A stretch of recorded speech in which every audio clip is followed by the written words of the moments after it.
जय हिंद दोस्तों। आज बहुत दिन के बाद हम वीडियो बनाने जा रहे हैं क्योंकि कुछ शादी का प्रोग्राम था जिसमें हम चले गए थे। 3-4-5 दिन लगभग वीडियो हम नहीं बना पाए, लेकिन आज हम वीडियो बना रहे हैं कि 8 पे कमीशन के बारे में, जहां दोस्तों सरकार की तरफ से साफ इनकार कर दिया गया, यानी कि कोई प्रपोजल सरकार के पास फिलहाल नहीं है। जहां दोस्तों लेकिन आपको बता दें कि किस पे कमीशन में कितना परसेंट जो है पे बढ़ा था, कितना परसेंट पेंशन बढ़ा था। आपको बता दें कि जो दूसरा जो सेंट्रल पे कमीशन था दोस्तों, उसमें 14.2% की बढ़ोतरी हुई थी सैलरी में। जहां दोस्तों जबकि तीसरा वेतन आयोग लगा था तो उसमें करीब करीब 20.6% बढ़ा था। जहां दोस्तों तीसरा वेतन आयोग में 20.6% वेतन बढ़ोतरी हुई थी, पेंशन बढ़ोतरी हुई थी।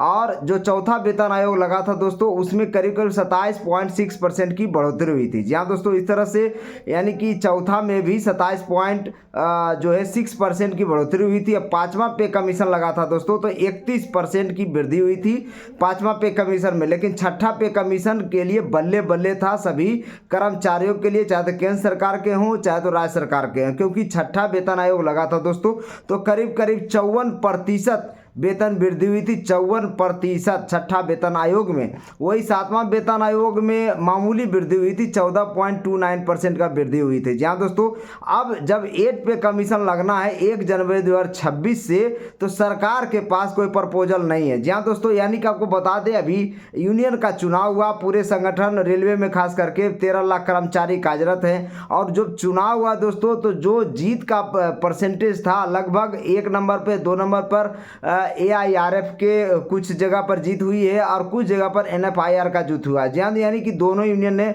लगभग जगह पर जीत की है, लगभग 50-50% कह सकते हैं। जी हाँ दोस्तों।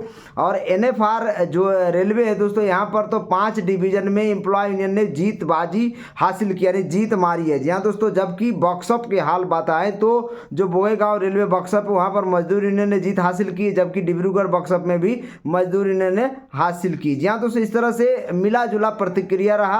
आपको बता दें जो भी रेलवे में चुनाव हुए दोस्तों, वहां पर जो वोटिंग दिया गया दोस्तों, वो स्थानीय मुद्दों को लेकर लोग वोट किए, ना कि इंटरनेशनल मुद्दों को लेकर वोट किया। आपको बता दें जो नेशनल लेवल का मुद्दा बना हुआ था OPS UPS NPS, आपको बता दें OPS पर ज़्यादा झुकाव फिलहाल रेलवे में देखने को नहीं मिला, क्योंकि जो जीत का परसेंटेज है वो फिलहाल यही बता रही है। जी हाँ दोस्तों। लगभग आपको जो एम्प्लॉय यूनियन है 52% वोट मिले हैं, जबकि जो मजदूर यूनियन है उनका 41% वोट मिला। आपको बता दें जो मजदूर यूनियन थे उन्होंने UPS को लेकर पूरी तरह से प्रचार प्रसार किया था कि उन्होंने कहा था UPS लेकर हम आए हैं, यानी फैमिली पेंशन की गारंटी देते हैं और 50% पेंशन की गारंटी देते हैं, और 25 साल के जगह पर जो है उसको हम 20 साल करने जा रहे हैं क्वालिफाइंग सर्विस। इसके अलावा जो 10% आपका कंट्रीब्यूशन जो दिया जा रहा है सरकार से हम लड़के ले लेंगे। इसी बात मुद्दा को लेकर मजदूर यूनियन ने लड़ा और लगभग आधा जगह पर लगभग वो जीत हासिल किया जबकि जो है वहीं पर जो एम्प्लॉय यूनियन थे जो NFIR जो है वो उन्होंने OPS मुद्दा लेकर लड़ा था,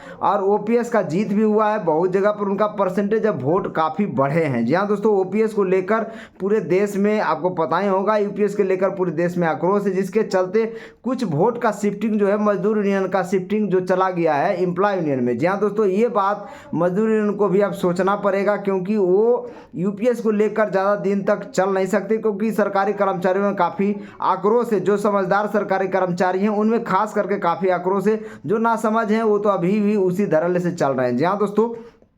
खैर कोई नहीं, OPS पर भी लगभग 50% के आसपास, ज़्यादा ही 52% के आसपास मुद्दा जो लेकर चला था उनका जीत हुआ है, जबकि जो UPS मुद्दा लेकर चले थे उनका भी 41% के आसपास वोटिंग परसेंटेज आया है। जी हाँ दोस्तों। इस तरह से कह सकते हैं मिला जुला प्रतिक्रिया पूरे रेलवे में आया चुनाव में।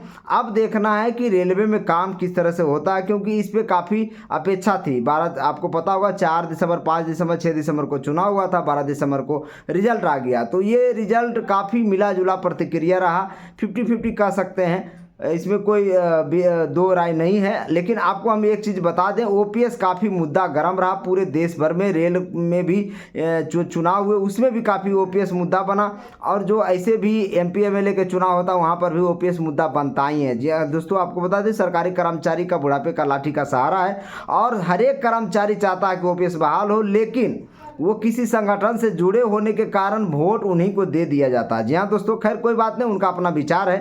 और जिसे चाहे उसे जिता सकते हैं, क्योंकि उनका लोकल मुद्दा को लेकर वो वोटिंग कर देते हैं। खैर कोई अच्छी बात है उनके लिए, अगर कोई यूनियन उनका साथ देता है तो ये उनका अगर पर्सनली फ़ायदा होता तो ये बहुत अच्छी बात है। किसी यूनियन से अगर उनको लाभ मिल रहा है तो उनको वोटिंग करना चाहिए। चलिए कोई बात नहीं, फिलहाल हम 8 पे कमीशन की बात कर रहे हैं। 8 पे कमीशन, जब 8वां पे कमीशन लगने वाला है, लेकिन सरकार के पास कोई प्रपोजल नहीं है, इसलिए लड़े और जहाँ है वहाँ से ही लड़े। जी हाँ दोस्तों, एक कहानी याद आती है इसी पे कि जब एक गांव में आग लग जाती थी, एक गांव में आग लग गई थी। उस केस में एक चिड़िया जो है पानी ला के उस पे ऊपर डालता था और बार बार पानी ला के उस आग पे डालता था। उसे भी पता था कि इस आग को हमारे पानी से बुझा तो नहीं सकते दोस्तों, लेकिन वहीं बगल में कौवा था। ये कहानी आपको पहले से पता होगा।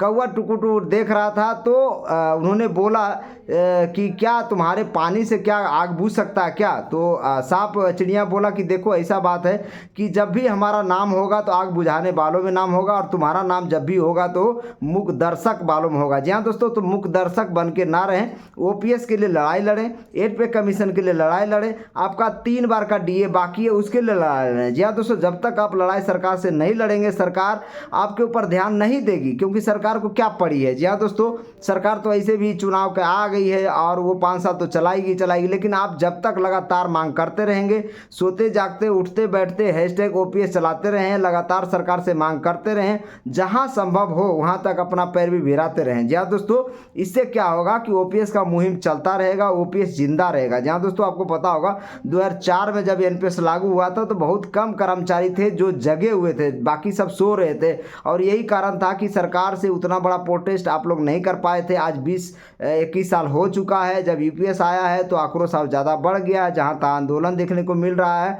तो ये सब चीज़ें हैं। जी हाँ दोस्तों, इसलिए लगातार आप लोग आंदोलनरत रहें, जिससे क्या होगा, सरकार के ऊपर भी दबाव पड़ेगा। शांतिपूर्ण आंदोलन करें और सरकार से लगातार मांग करते रहें। आज नहीं तो कल ओपीएस बहाल होगी, इसकी 100% संभावना है। संभावना क्या, ये तय बात है। बहु पुरानी पेंशन आज नहीं तो कल बहाली तो सरकार को करना पड़ेगा, चाहे तो बीजेपी गवर्नमेंट रहे या जाए, उसके बाद बहाली होगा, लेकिन होगा, ये बात आप मान लीजिए। आज भले मोदी जी हैं, कल मोदी जी नहीं रहेंगे, ये बात तय है। ये बात समय के अनुसार सभी को जाना है, तो इसलिए आज नहीं तो कल ओपीएस बहाल होना है, ये बात गारंटी है। इसलिए होपलेस नहीं होइए, आप लोग सब मिलकर लड़िए। और आपको बता दें, ओपीएस मिलेगा, लगातार लड़ाई करने से ही मिलेगा। और 8 पे कमीशन के बारे में जैसा कि हम बता पा रहे हैं, इस बार ये एक कल्पना है, एंटिसिपेटेड वैल्यू है कि हो सकता है 2.28 बढ़े, यानी 41% हो सकता है कि आपका बढ़ जाए। जी हाँ दोस्तों, 41% नहीं कह सकते, 34-35% की संभावना है। उससे अगर 34-35% भी वेतन वृद्धि होती है तो आपका जो मिनिमम पे लेवल का जो सैलरी 18,000 जो मिलता है लेवल 1 का, वो लगभग 41,000 महीना हो जाएगा। जबकि शिव गोपाल मिश्रा का कहना था कि कम से कम 2.86 फिटमेंट फैक्टर बढ़ेगा। आपको पता होगा फिटमेंट फैक्टर जो है सेवन्थ पे कमीशन में 2.57 दिया गया था, जबकि मांग तो 3.68 का था। उससे पहले 1.86 दिया गया था 6 पे कमीशन में। तो फिटमेंट फैक्टर अभी कुछ दिन से चलता आ रहा है। और 8 पे कमीशन में कितना बढ़ेगा ये अभी कहना बहुत जल्दीबाजी होगा, लेकिन 2.28 से अगर आप कैलकुलेशन करेंगे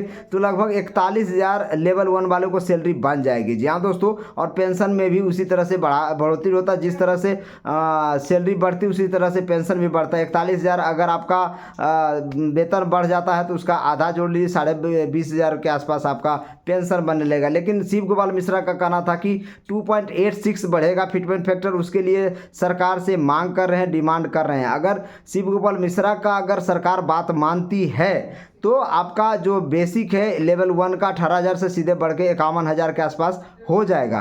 तो इस तरह से ये सब चीज़ें हैं। अब देखना ये है कि सरकार किस पे मानती है, किस बात पर वो आती है, क्योंकि सरकार के पास लगातार मांग करते रहें। लगातार देखिए संसद में, राज्यसभा में लोग बात उठा रहे हैं 8 पे कमीशन के बारे में, लेकिन उसका सीधा जवाब दे रहे हैं कि हमारे पास कोई प्रपोजल नहीं है। पंकज चौधरी आपको पता होगा वित्त राज्य मंत्री हैं, वो सरकार की तरफ से वही जवाब देते हैं। तो उनका जवाब एक ही आता है कि हमारे पास कोई प्रपोजल नहीं है 8 पे कमीशन को लेकर, ना ही वेतन भत्ता बढ़ाने से रिलेटेड है, ना ही पेंशन से बढ़ोतरी, ऐसा कुछ विचार उनके पास नहीं है। लेकिन जब आप लगातार प्रपोजल और लगातार देते रहेंगे, संज्ञान लेटर बाजी होते रहेगी, तो सरकार संज्ञान लेगी। और इसी गारंटी के साथ हम लोग भी लगातार मुहिम चलाते रहते हैं, ओल्ड पेंशन स्कीम लागू करे सरकार, क्योंकि ये सरकारी कर्मचारियों का हक है। और ओपीएस बहाल होगा, 8 पे कमीशन बहाल होगा और 3 बार का डीए मिलेगा, तो सरकारी कर्मचारी का जो मांग है लगभग पूरा हो जाएगा। बाकी और भी मांगे होते रहेगी,